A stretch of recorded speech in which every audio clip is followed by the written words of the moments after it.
안녕하세요. 고전의 한수를 알려드리는 엄태범TV입니다.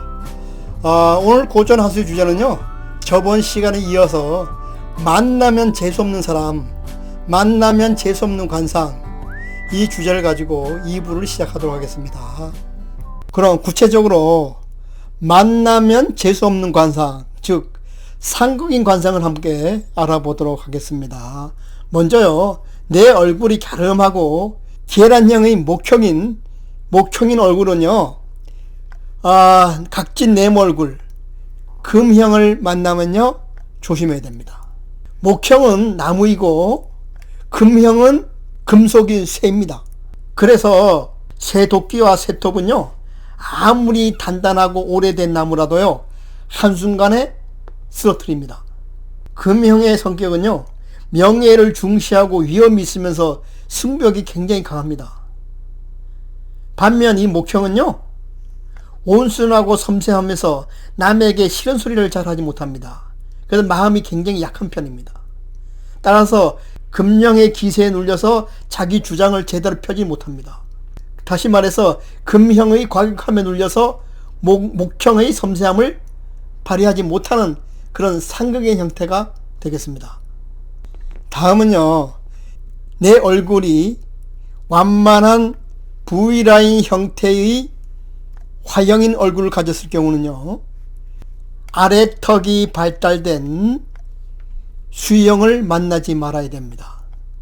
화형은 불이고 수형은 물입니다. 불을 활활 태우고 싶어도 물 한 바가지면 금방 사라져 버립니다. 수형의 성격은요, 아무리 바빠도 감정에 치우치지 않고 냉철하게 순리대로 일하는 스타일입니다. 반면 화형은요, 불같은 성격으로 가끔 감정에 치우치는 그런 우를 범하는 경우가 종종 있습니다. 수형의 성격은 양파 같은 성격이라 그랬습니다. 그래서 벗겨도 그 속내를 잘 드러내지 않습니다. 그러나 화형은요, 감정의 표현이 얼굴을 통해서 금방 나타나서 상대방에게 들키기가 쉽습니다. 우리가 포커를 칠 때, 좋은 패를 들었을 때 가장 먼저 해야 될 것이 표정 관리입니다. 수형은 이런 표정 관리가 가능한데 화형은 이런 표정 관리가 쉽지가 않습니다. 그래서 수국활에서 화형은 수형을 만나면 조심해야 됩니다. 다음은요, 내 얼굴이 동그란 토형의 얼굴일 경우는요, 갸름한 목형의 얼굴을 만나지 말아야 됩니다. 토형은 흙이고요, 목형은 나무입니다. 나무는 흙을 뜯습니다. 또한 나무는 흙의 영양분을 필요하면 일방적으로 흡수하고 필요 없으면 흡수하지 않습니다. 흙은 괜히 손해보는 것 같고 소외되는 것 같아서 섭섭합니다. 목형의 성격은요, 꼼꼼하고 섬세한 편입니다. 그러나 토형은요, 원만하면서 우유부단하고 대충 일을 하는 성격이 다소 있습니다. 따라서 이 목형의 입장에서 봤을 때는요, 항상 못마땅합니다. 그래서 수시로 목형은 토형을 지적하게 됩니다. 둘이 부딪히면요, 목형은 항상 토형이 못마땅하고 토형은 괜히 목형을 보면 피곤해집니다. 다시 한번 말씀드리지만 목형은요, 성격이 섬세하고 꼼꼼하고 치밀한 편입니다. 그렇지만 토형은요, 원만해서 일을 대충 하려는 그런 경향이 있습니다. 그래서 둘이 봤을 때 궁합이 안 맞는 관계가 성립이 됩니다. 다음은 내 얼굴이 각진 네모 얼굴인 경우는요, 완만한 역삼각형의 V라인 얼굴을 만나지 말아야 됩니다. 화형은요, 불이고 금형은 쇠입니다. 불은요, 아무리 단단한 쇠도 한순간에 녹여버립니다. 이 쇠는요, 불이 아니고서는 단단하게 굳어진 그 틀을 바꿀 수가 없습니다. 유일하게 이 쇠를 녹일 수 있는 것은 이 화형뿐이 없습니다. 화형의 성격은요, 말 그대로 불같은 성격입니다.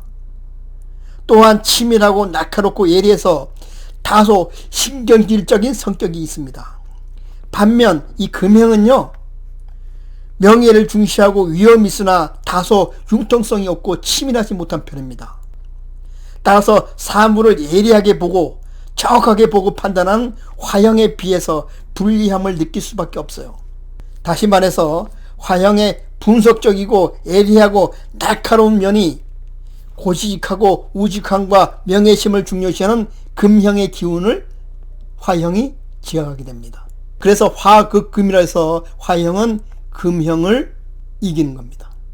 끝으로 내 얼굴이 턱이 발달된 수형인 경우는요, 얼굴이 동그란 토형의 얼굴을 만나지 말아야 됩니다. 수형은 물입니다. 그리고 토형은 흙입니다.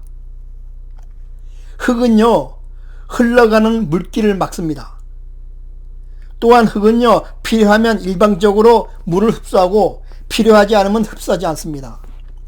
물은 괜히 손해보는 것 같고 소외되는 것 같아서 섭섭해집니다. 우리 속담에 목마른 사람이 샘판다는 말이 있습니다. 어떤 일에 대해서 절실히 필요하면 그 사람이 서둘러서 일을 시작한다는 뜻입니다. 토형의 성격은요, 원만해서 바쁠 것도 느릴 것도 없습니다. 그러나 수형은요, 매사 모든 일을 물 흐르듯이 순리대로 처리하라는 그런 경향이 있습니다. 그런데 이 상대방 토형은요, 꿈쩍하지도 않습니다. 그래서 수형은 괜히 답답합니다. 수형이 나서서 토형을 재촉하지만 토형이 제대로 움직여주지 않습니다. 따라서 자연스럽게 수형은 화가 나고 답답해서 토형과 같이 일을 하고 싶어 하지 않습니다. 따라서 이러한 답답함이 본의 아니게 수형이 토형에게 끌려다니는 격이 됩니다. 그래서 토극수라 해서 토형이 수형을 극하게 되는 것입니다. 만나면 재수 없는 관상을 종합해보면 그렇습니다. 목형은요, 목극토라 해서요, 토형은요, 목형을 만나면 조심해야 됩니다. 그 다음에 토극수라 해서요, 수형은요, 토형을 만나면 조심해야 되고, 수극화라 해서요, 화형은 수형을 만나면 조심해야 되고, 화극금이라 해서요, 금형은 화형을 만나면 조심해야 됩니다. 끝으로 금극목이라 해서요, 목형은 금형을 만나면 조심해야 됩니다. 만나면 재수없는 관상, 이것을 획일적으로 적용할 수는 없어요. 상황에 따라서 달리 적용해야 됩니다. 그래서 상생한다고 무조건 좋은 것도 아니고 상극이라고 무조건 나쁜 것도 아닙니다. 왜냐하면 이 세상의 모든 것은요, 어떻게 쓰느냐에 따라서요, 좋을 수도 있고 나쁠 수도 있습니다. 우선 상생에 대해서 물질적으로 한번 비유해 보겠습니다. 나무는요, 물이 필요합니다. 이걸 수생목이라고 합니다. 따라서 물이 부족하면요, 나무는 말라 죽습니다. 반대로 너무 물이 많으면 나무 뿌리가 썩게 돼서 죽게 됩니다. 생하는 입장, 즉 도움받는 입장에서는요, 도움을 받으면 좋겠지만 도움을 준 쪽에서는 힘이 약해집니다.